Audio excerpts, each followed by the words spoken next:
आज इस मौके पर मेरे सामने जो कलाम खुदा में से पैगाम है वो पुराने अहदनामा में से है।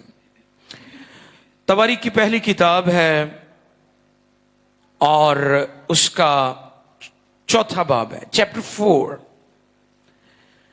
तवारीख की पहली किताब और उसका चौथा बाब है और उसकी 9वीं वर्स 9 और 10वीं वर्स 10। ओल्ड टेस्टमेंट में तवारीख की पहली किताब, चौथा बाब और उसकी 9वीं और 10वीं आयतें मुकद्दसा। जी, खुदा के कलाम मुकद्दस में लिखा है, और याबीस अपने भाइयों से मौजीज था और उसकी माँ ने उसका नाम याबीस रखा, क्योंकि कहती थी कि मैंने गम के साथ उसे जन्म दिया। और याबीस ने इसराइल के खुदा से ये दुआ की कि तू मुझे बरकत दे, तू मुझे बरकत दे और मेरी हदूद को बढ़ाए, और मेरी हदूद को बढ़ाए और तेरा हाथ मुझ पर हो, और तेरा हाथ मुझ पर हो, और तू मुझे बदी से बचाए, और तू मुझे बदी से बचाए, ताकि वो मेरे गम का बाइस ना हो, ताकि वो मेरे गम का बाइस ना हो। और जो उसने मांगा खुदा ने उसको बख्शा, खुदा ने उसको बख्शा। पाक कलाम के पढ़े, सुने, समझे और कबूल किए जाने पर खुदावंद की इलाही बरकत। सब कहेंगे आमीन। बिग आमीन होना चाहिए ना, आमीन। यबीस का लफ्जी मतलब है दुख करना या गम करना, दुख करना या गम करना। यबीस की दुआ के मुतालिक बहुत सारे गीत भी लोगों ने बनाए हैं और इस पर बहुत सारी लोगों ने पैगामात दिए और इस पर बहुत ज्यादा जो है लोगों ने बात की है। लेकिन आज यबीस की जिंदगी के मुतालिक चंद एक नुकात पर हम गौर करेंगे। यबीस की दुआ, यबीस का किरदार, उसकी शख्सियत और उसकी जिंदगी हमें क्या पैगाम देती है, ईमानदारों को, बरगज़ीदों को, खून खरीदों को। पहली बात, यबीस के नाम का मतलब है दुख करना। जब वो पैदा हुआ तो उसकी मां ने उसका नाम यबीस इसलिए रखा कि उसकी जो पैदाइश है, उसकी जो बर्थ थी, उसकी मां ने बड़ी अजियत और तकलीफ में उसको दी। यूं तो तमाम माएं इज़ा में से, दुख में से, अजियत में से, पेन में से गुजर कर औलाद पैदा करती हैं, लेकिन यबीस की मां ने उसका नाम हो सकता है इसलिए भी यबीस रखा हो कि शायद वो बीमार थी, शायद उसकी पैदाइश के वक्त मसाइल थे, कॉम्प्लिकेशंस थी। आपको पता, कई बच्चे बड़ी दुख और परेशानी और मुसीबत में से गुजरने के बाद माँ बाप को मिलते हैं और माँ बाप कहते हैं इसके लिए मैंने बड़ा दुख उठाया है। मुझे याद है जब मैं छोटा था तो जैसे वो सोकड़े की बीमारी है वो मुझे हो गई, तो मुझे याद है मेरी माँ मुझे बताती थी कि मैं लेकर आपको बड़े डॉक्टर्स के पास, हकीमों के पास, टांगों के ऊपर, बसों के ऊपर, पैदल, जो वो स्ट्रगल कर सकी उन्होंने किया। तो यबीस की मां ने इसलिए भी हो सकता है उसका नाम यबीस रखा हो कि शायद वो दुख में थी, किसी बीमारी में थी, उसकी पैदाइश बड़ी ही जो है वो दुश्वारी से हुई हो। लेकिन आज जो गौरतलब बात है वो ये है कि यबीस दुआ करता है और आज दुआ वाले लोगों की बड़ी जरूरत है। मैंने पिछले दिनों ये बात बड़े जोर से आपको सिखाई थी कि यीशु ने अपने शागिर्दों को दुआ करना सिखाया। उन्होंने कोई और चीज नहीं सीखी खुदावंद से, उन्होंने दुआ करनी सीखे थे। अब यबीस की दुआ क्या है? 10वीं आयत। यबीस ने और यबीस ने इसराइल के खुदा से ये दुआ की, इसराइल के खुदा से ये दुआ की, क्या दुआ की उसने? तू मुझे वाकई बरकत दे। ये जो है ना, ये भी गम और दुख की हालत में निकलती है हमारे अंदर से। फिर जी, तू मुझे वाकई बरकत दे। हाँ, इस पर रुक जाइए, ये गौरतलब चीज है। तू मुझे वाकई ही बरकत दे और मेरी हदूद को बढ़ाए। रुक जाए जी यहां पर। तू मुझे वाकई बरकत दे। सिर्फ बरकत ही ना दे, वाकई बरकत दे। दुआ ही ना करें, वाकई दुआ करें। मैंने पिछले दिनों बताया था, बल्कि गुजरी कल लाइव सेशन में ये बात मैंने बताई थी कि लोग दुआ के लिए तो आते हैं लेकिन नीयत दुरुस्त नहीं होती। ठीक है, वो सिर्फ दुआ करते हैं, वाकई दुआ नहीं करते। इस लफ्ज ने मुझे आज बड़ा झंझोड़ा है, वाकई ने। ये मैं आपकी खिदमत में आज बयान करना चाहता हूं कि अगर आप रोजा रखते हैं तो वाकई रोजा होना चाहिए। समझ रहे मेरी बात? ये नहीं रोजा रख के आप सो गए हैं। कई कहते होंगे आज रोजा बड़ा लगन दिया है, लंबा हो गया तो जरा मैं नींद पूरी कर ला, जरा रोजा लंघ जाता है। अगर आप रोजा रखते हैं तो फिर वाकई रोजा होना चाहिए। और अगर आप दुआ करते हैं तो फिर वो वाकई दुआ होनी चाहिए। आपके अंदर ये भरोसा, ये यकीन होना चाहिए कि खुदा आपकी दुआओं का जवाब देगा। आमीन। जैसे मैंने पिछली इबादत में ये बात बताई थी कि दुआ एक बीज की तरह है, और जब बीज बोया जाता है तो फिर उसकी हिफाजत भी। और मैंने बताया था कि कई इलाकों में तो लोग खारदार तारे लगा देते हैं, और कई किसान ऐसे भी हैं जो कांटेदार और फिर बिजली जो करंट है उसमें वो छोड़ देते हैं ताकि जानवर उनके बीज को, उनकी फसल को खराब न करें। इसी तरह बेशुमार लोग दुआ तो करते हैं लेकिन दुआ के बीज की हिफाजत नहीं करते। शक के जानवर और दूसरी चीजें आकर अटैक करती हैं और वो उस बीज को खराब कर देती हैं। और दुआ करके भूल भी नहीं जाना चाहिए कि चलो जी उन्हें जवाब देना होया तो दे देगा, नहीं भी देना तो खुदा ही आ, उसकी मर्जी। जी नहीं, वो दुआओं को सुनता है और दुआओं का जवाब भी देता है। आमीन। और फिर वो कहता है तू मुझे वाकई बरकत दे। ठीक है,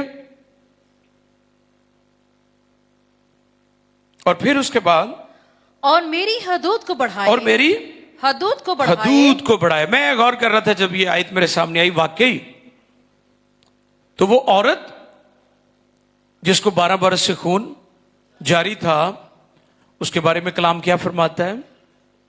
वो अपने दिल में कह रही थी, उसको ये यकीन हो गया था कि आज मेरी शिफा का दिन है, आज मैं वाकई शिफा पाऊंगी, आज मैं वाकई छूट जाऊंगी इस मूजी मर्द से जो हर वक्त मुझे नापाक रखता है।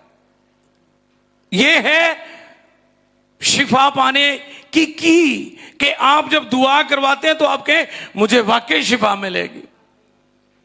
जब आप रोजा रखते हैं तो आप कहें खुदा के हुजूर मेरी आवाज सुनी जाएगी, वाकई खुदा मुझे बरकत देगा। यह लेवल होना चाहिए। और फिर एक और चीज है, थैंक यू, आप जरूर पढ़िएगा बाद में। फिर एक और चीज, कई दफा हम खुदा से बरकत तो पाना चाहते हैं लेकिन जो उसके तकाजे हैं हम उनको पूरा नहीं कर पाते। हम बरकत के लिए तो अब किसी से भी पूछें, वो लेमैन है, वो कोई पास्टर है, वो कोई खिदमत में है, जब आप उसे कहेंगे कि जो आप बरकत पाना चाहते हैं, वो कहेगा ओ यस खुदा मुझे बरकत दे। लेकिन कई दफा बरकत पाने के लिए हमें उसके जो तकाजे हैं, उसकी जो कीमत है वो अदा करनी पड़ती है। और आगे जो आयात का अगला हिस्सा है इन 2 आयात में, उसमें हम इस बात को सीख सकते हैं कि खुदा के बंदा यबीस की जो दुआ है वो उसमें क्या उसका फोकस है। फिर उसके बाद, और तेरा हाथ मुझ पर हो, तेरा हाथ मुझ पर हो, और तू मुझे बदी से बचाए, और तू मुझे बदी से ये बचाए। कीमत है कि अगर आप चाहते हैं खुदा आपको बरकत दे तो फिर ये भी सकें कि खुदा मुझे बदी से बचाए। बचना होगा, फिर गालिब आना पड़ेगा वो उन ख्वाहिशों पर जो आपको खुदा से दूर ले जाती हैं।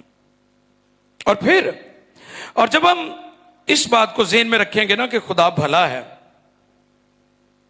तो फिर हम कहेंगे हाँ वाकई वो मुझे शिफा देगा। खुदा की जाती अक़दस में जो सबसे खूबसूरत चीज है वो भलाई है, है ना? खुदा भला है और उसकी शफकत और उसकी वफादारी पुश्त दर पुश्त रहती है। आज लोगों को ये जो मिस्ट्री है, ये जो भेद है, इसकी समझ नहीं है। अगर आपके जहन में, आपके दिल में ये बात होगी कि खुदा भला है और उसकी शफकत अबदी है, तो फिर आप याद रखें, आप कहेंगे कि खुदा मुझे वाकई बरकत देगा, खुदा मुझे वाकई बढ़ाएगा, खुदा मुझे वाकई शिफा देगा।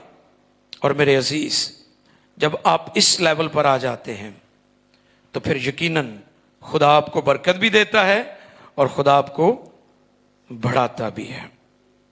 वाकई का मतलब एक और भी है कि आप संजीदा हैं।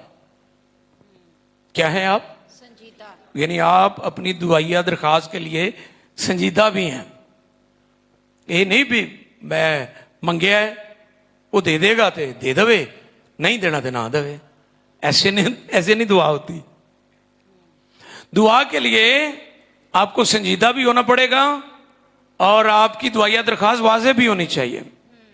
क्योंकि आज कितने लोग हैं जिनकी दुआइया दरखास्तें वाज़ेह नहीं है और वो वाज़ेह तौर पर खुदा के हजूर दुआ नहीं करते और इसलिए उनकी दुआएं भी सुनी नहीं जाती। कई दफा हम कहते हैं कि खुदा सब कुछ कर देगा क्योंकि यीशु ने सलीब पर सब कुछ कर दिया है। हाँ जी, आपको पता है बारहा खुदा यीशु ने जब शिफा दी तो कोड़ी से कहा बता मैं तेरे लिए। अब कोड़ी आपको पता है कि ऐसा मर्ज है जो स्किन को डैमेज करता है और वो नजर आती है, बदबू भी आती है, स्किन गिरती है, इंसान बदशक्ल हो जाता है, लोग उनसे दूर रहते हैं, लोग गल सड़ जाता है। अब खुदावंद उसे पूछ रहे हैं बता मैं तेरे लिए तू क्या चाहता है। उसने कहा मैं शिफा पाना चाहता हूं, अच्छा होना चाहता हूं। तो इससे मुराद ये है कि जब आप कहेंगे हाँ वाकई में अच्छा होना चाहता हूं तो फिर आप वाकई शिफा पाएंगे, आप वाकई ही बरकत पाएंगे। आमीन। यस। 10वीं आयत में लिखा है तेरा हाथ मुझ पर हो। एक मजबूत दुआ, एक ऐसी दुआ जिसमें हम खुदा को कहते हैं कि तेरी हजूरी हम पर ठहरी रहे, तेरा पाकरू हम पर जुम्बश करता रहे, तेरा मसा में घेरे रखे। दाऊद ने कहा था ना तेरी रूह से बचकर मैं कहां जाऊं और तेरी हजूरी से मैं किधर भाग जाऊं।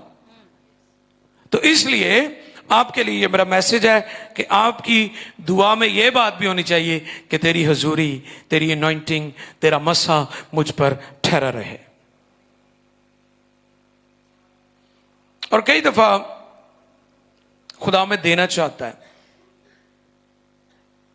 लेकिन हम लेने के लिए तैयार नहीं होते। इसकी मिसाल मैं इस तरह भी दे सकता हूं, जैसे अक्सर खाना तकसीम किया जाता है दुआ रोजे की इबादत के इख्तिताम पर, तो क्या होता है मैं खाना तकसीम करने वाले को कहता हूं मुझे चावल दें, और जो वो चावल डालने लगे मैं प्लेट पीछे कर ला, तो ऐसे तो नहीं ना मुझे राइस मिलेंगे, उसके लिए मुझे प्लेट आगे। ये तकाजा है दुआओं का जवाब पाने का कि आप अपना दिल उसके हुजूर उंडेल दें, पेश कर दें कि खुदावन हाँ मैं चाहता हूं मेरी जिंदगी में तू काम कर।